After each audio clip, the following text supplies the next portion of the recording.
విపక్షాలు ఇప్పుడు అయోధ్య రామ మందిరంలో ఆ విరాళాల సేకరణ విషయంలో జరిగినటువంటి అవినీతి గురించి మాట్లాడుతున్నాయి. ఆ అవినీతి గురించి మాట్లాడే అర్హత విపక్షాలకు ఉందా? అవినీతి చేసిన వాడు హిందువే, అవినీతికి గురైంది హిందువులే. కాబట్టి వీళ్ళకి నొప్పి ఏంటి?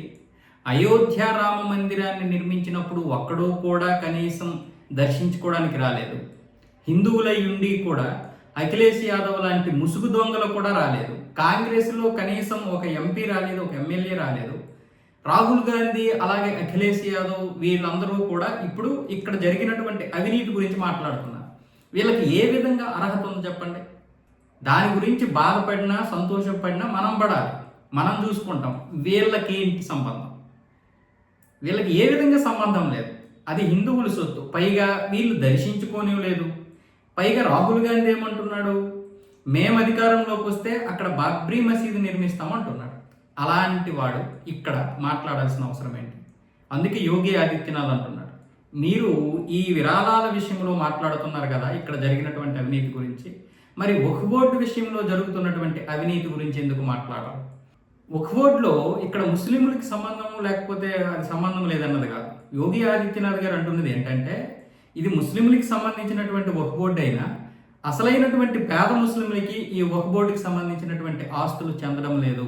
బడా బడా బాబులు ముఖ్యంగా వక్ఫ్ బోర్డు పేరు చెప్పుకొని రాజకీయ నాయకులే లబ్ధి పొందుతున్నారు. మొత్తం దేశం అంతా కూడా, ముఖ్యంగా ఉత్తరప్రదేశ్లో రాజకీయ నాయకులు, అఖిలేష్ యాదవ్కి చెందినటువంటి ఆ పార్టీకి చెందినటువంటి నాయకులతో పాటు కాంగ్రెస్ నాయకులు, మిగతా వాళ్ళందరూ కూడా ఈ వక్ఫ్ బోర్డు పేరు చెప్పి ఎక్కడ పడితే అక్కడ రియల్ ఎస్టేట్ చేసేశారు.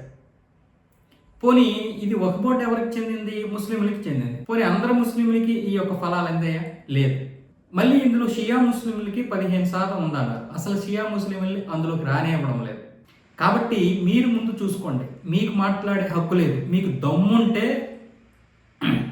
దమ్ముంటే ఈ వక్ఫ్ బోర్డులో జరుగుతున్నటువంటి అవినీతి గురించి మాట్లాడండి. అంతేగాని మా విరాళాల గురించి మీరు రాకండి, మీకు అవసరం లేదు. యోగి ఆదిత్యనాథ్ గారు స్పష్టంగా చెప్పేశారు, ఏదైనా మేము చూసుకుంటాం, మీకెందుకు? మీరేమైనా వచ్చారా? దర్శించుకున్నారా? రామాలయం నిర్మించినందుకు కనీసం మీకు ఎలాగో సంతోషం లేదు. కనీసం అందులో ఉన్నటువంటి హిందూ ఎంపీలు ఎమ్మెల్యేలైనా వచ్చి దర్శించుకున్నారా? భయంతో బ్రతికారు. ఒకవేళ వాళ్ళు వచ్చి దర్శించుకుంటే మళ్ళీ కాంగ్రెస్ నాయకులు ఏమనుకుంటారో, అధినాయకత్వం ఏమనుకుంటుందనే భయంతో అలా ఉండిపోయారు. ఆ విషయాలు మనకు తెలియదా? స్పష్టంగా తెలుస్తుంది కదా. మరి అలాంటప్పుడు దీని గురించి మాట్లాడాల్సిన అవసరం ఎవరికీ లేదు.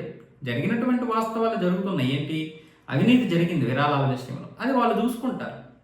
మనం దాని గురించి పట్టించుకున్నప్పుడు, మనం దాన్ని దర్శించుకున్నప్పుడు దాని గురించి మాట్లాడాల్సిన అవసరం కూడా లేదు. ఏం జరిగితే మీకెందుకు? నష్టపోయేది హిందువే, లాభపడేది హిందువే.